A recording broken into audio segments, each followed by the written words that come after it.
Hi traders, Adam Ryan here with Optic Trading, and in this video we're going to be talking about the reward to risk ratio. Why is it so important? What is it, and how do you use it in your trading? Now, the reward to risk ratio is extremely valuable, and you shouldn't be taking a trade unless you understand what that is. But to understand how to utilize the reward to risk ratio, the best way is you need to understand what your expectancy is. So we're going to get to expectancy after we talk about the reward to risk ratio. So what the reward to risk ratio is, it's basically, let's say you're in a trade and you're risking $1 to make $3. Your reward to risk ratio is 3 to 1. So a lot of people will be like, well, how do I know what my reward is? I don't know where the market's going to go. Well, if you're saying that, then that tells me that you don't have a strategy yet and you shouldn't be trading it. And that's fine. You know, you can still practice, still learn, but you shouldn't be trading until you have a plan, until you have a strategy. Your strategy is going to show you where to enter, where your stop is, and where your target is. Professionals always have these three things down before they take a trade, because if you don't know those three things, then you don't know the reward to risk ratio. And you need to know the reward to risk ratio because based on your expectancy, you may be taking trades that are unfavorable to your expectancy and you're not going to be profitable in the long run.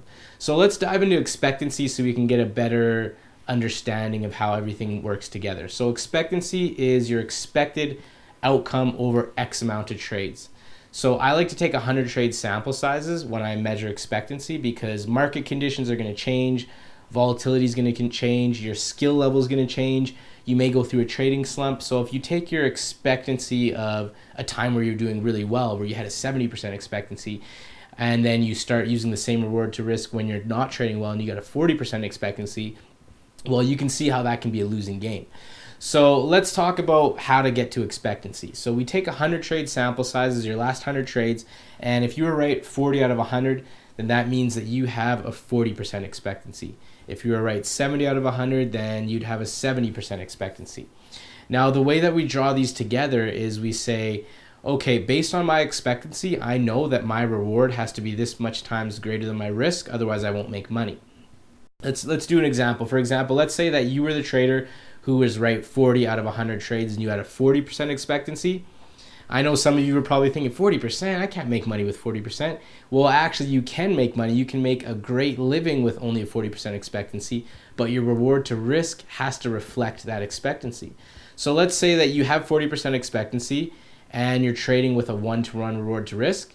That's not going to work because you're only right 40% of the time. So it's going to be a losing strategy. Now let's say that you're risking $1 to make $3, so you got a 3-to-1 reward to risk ratio. You can be right only 40% of the time and still be profitable and still make a good living at that.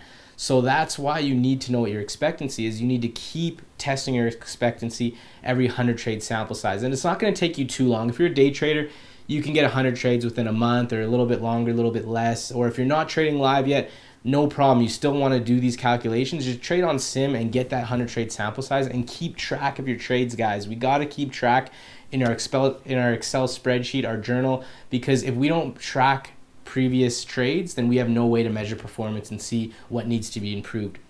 So tracking everything, get your expectancy down for you because your reward to risk ratio is going to be different for everyone else. So to simply say that, oh, everyone just risk a little bit more than they're losing and they'll be fine, it might not be for some people. They might need to be risking a lot more, their reward might need to be a lot more than their risk because their expectancy is so low. So you can get away with a low expectancy, but you're just going to have to make sure that the reward to risk ratio is in check.